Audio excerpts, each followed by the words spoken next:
Hi everyone, क्या आपको इस सवाल का आंसर मालूम है? अगर मालूम है तो अच्छी बात है, नहीं मालूम है तो आप इस वीडियो को देखिए।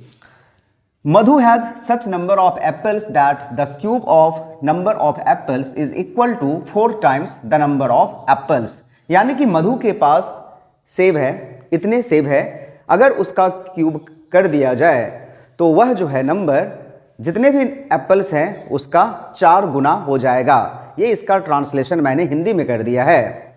तो मधु के पास कितने एप्पल हैं? तो इस तरह के सवाल जब हमारे सामने आते हैं तो हम लोगों को उसमें क्या करना चाहिए?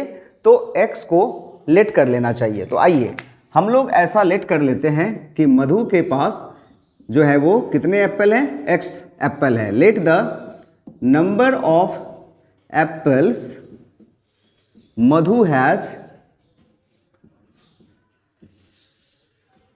B x।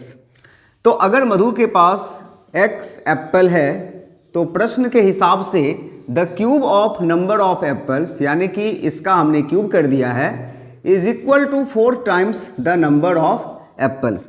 तो ये जो है वो इक्वेशन बन गया, किंतु सिर्फ इक्वेशन बना करके थोड़ी ना कुछ होगा। अब इसका आंसर हमें निकालना है। तो आइए देखते हैं कि इसका आंसर क्या होगा और कैसे निकलेगा। आप लोग गलती कर देते हो इसमें। X cube minus 4x is equal to 0। अब यहाँ पर एक बात है कि अगर ये क्यूबिक इक्वेशन है ना, तो अगर क्यूबिक इक्वेशन है तो इसमें x के कितने वैल्यू आएंगे, यानी कि x के कितने रूट्स आएंगे इसमें? तो x के रूट्स भी इसमें 3 आएंगे, यानी कि आपके पास 3 आंसर होगा और आपको बेस्ट आंसर जो है वो करेक्ट आंसर चूज करना है। अब इसमें भी आर्ट है, आइए देखते हैं कैसे हम लोग करेंगे। तो यहाँ के बाद से हम लोग क्या करेंगे? अच्छा, इसको जो है वो एक्स स्क्वायर माइनस 2 स्क्वायर के फॉर्म में लिख देता हूँ। तो ये हो जाएगा x into x plus 2 into x minus 2 is equal to 0।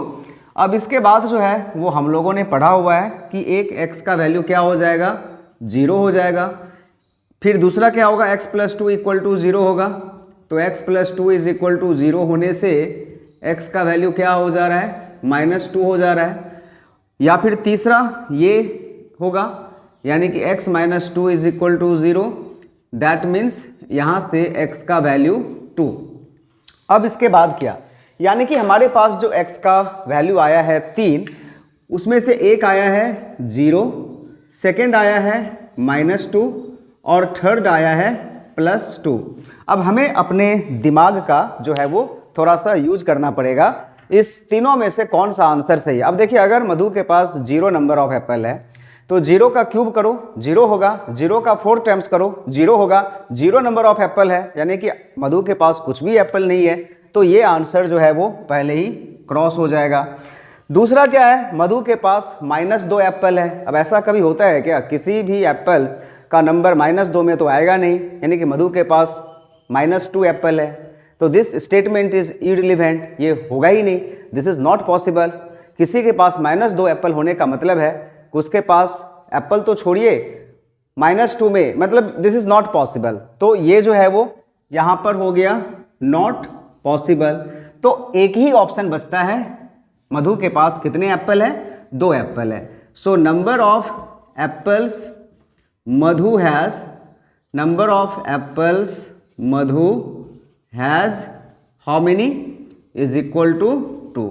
अब सिर्फ हमने 2 को तो क्रॉस चेक कर लिया और पता चल गया कि ये दोनों गलत आंसर है। तो जो सही आंसर है इसको भी तो क्रॉस चेक करना पड़ेगा। तो अब देखिए, अगर मधु के पास 2 एप्पल है तो 2 का क्यूब कीजिए, कितना हो रहा है? 8 हो रहा है। चलिए, इसका 4 गुना कितना होगा? 8 होगा। तो ये दोनों नंबर इक्वल हो गया।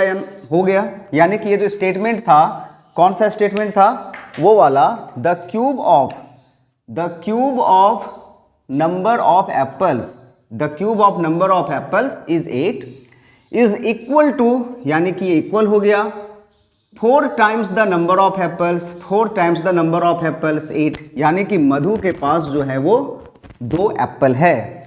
तो ये हुआ इसका आंसर। आई होप ये जो इंटरेस्टिंग क्वेश्चन था ये आप लोगों को अच्छा लगा होगा। इसी तरह के इंटरेस्टिंग क्वेश्चन और उसके आंसर को जानने के लिए do subscribe my channel and press the bell icon, कि जब भी मैं वीडियो को अपलोड करूं वो आप तक सबसे पहले पहुँचे।